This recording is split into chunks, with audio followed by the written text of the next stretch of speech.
I have a graphic organizer here that compares wolves and how they communicate to horses and how they communicate. All of this information is based off of two passages. Passage 1, Something to Howl About by Michelle Warr, and Passage 2, Horse Talk, They Have a Lot to Say. It's important that you show that you have read these passages as you write your essay. So I'm going to make note of the article title and author on my graphic organizer so that I can reference the title and author as I write. Now that I have the article title and author on my graphic organizer as a reference, I'm ready to start my multi-paragraph essay. I'm going to write at least 3 paragraphs. 3 would be the minimum number I would want to write in 4th grade. Paragraph 1 will be about how wolves communicate. Paragraph 2 will be about how horses communicate. And paragraph 3 will be what they have in common. I need to make sure I start with good topic sentences that introduce each paragraph.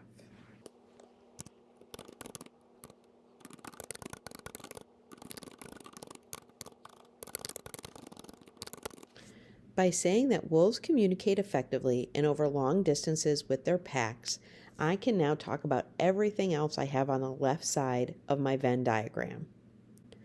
I'm going to take a moment to write this paragraph, and then we can talk about the topic sentence, details, and conclusion.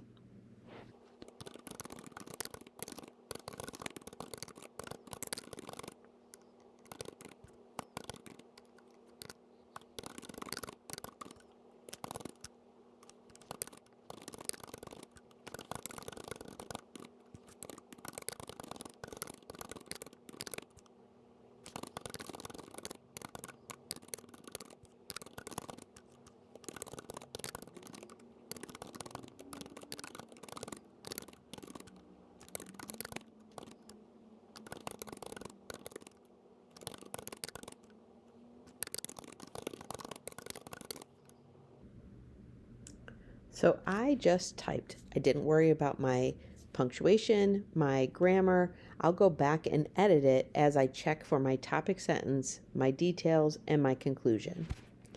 As we discussed, my topic sentence was wolves communicate effectively over long distances with their packs. Then I said wolves communicate using different methods. For example, they howl, growl, whimper, and bark. They talk to one another to protect their territory, communicate with the rest of the pack, and to teach their pups survival skills.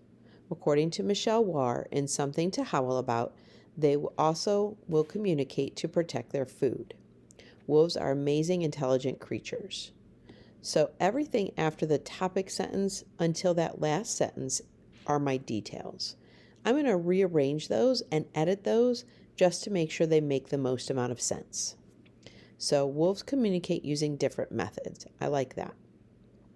I want to reference the article, but I think I should do that earlier in my paragraph. So I'm going to move this sentence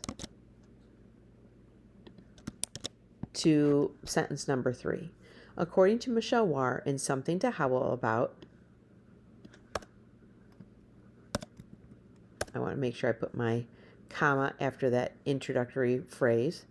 They howl, growl, whimper, and bark. Since I already said they, I want to go back to saying wolves in this next sentence. Wolves talk to one another to protect their territory, communicate with the rest of the pack, and to teach their pup survival skills. I think this makes sense as the first part of the list because it is kind of an umbrella to everything else. So I'm going to move that to say wolves talk to one another to communicate with the rest of the pack, protect their territory, and to teach their pup survival skills. Then I'm going to capitalize this to say they also will communicate to protect their food from other packs or animals.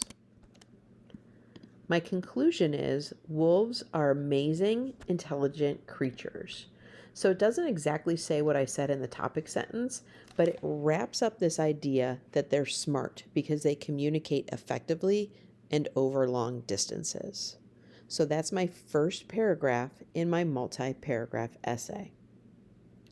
Next, I want to write about horses. I'm going to do the same thing. I'll write my paragraph, then I'll break it down with you so that you can see my thinking in my editing, and we can identify my topic sentence, details, and conclusion.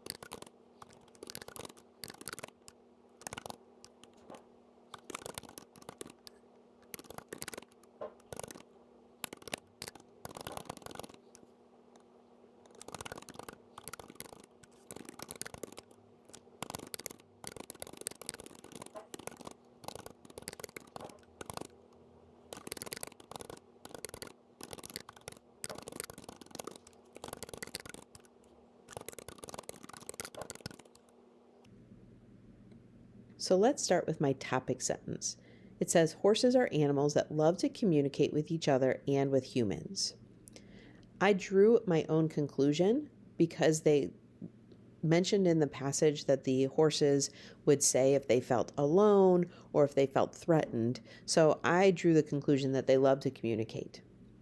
Then I used proof that I read the article by mentioning the author and the title as I started my details. So according to Leslie Wyatt in the article, Horse Talk, they have a lot to say. Horses use a variety of methods to talk. These large animals neigh or whinny, snort, and even blow air through their nostrils to communicate. They also use body language, like moving their ears, to let humans and other horses know what they are thinking. Then I stopped my details and started my conclusion sentence to sum up that horses are excellent communicators. My last paragraph will be the similarities between wolves and horses. Instead of me modeling this for you, I want you to take what I've done in terms of starting the paragraph with a good topic sentence, adding in my details, and then summing it back up with a conclusion sentence, and I want you to write your own conclusion sentence. Good luck!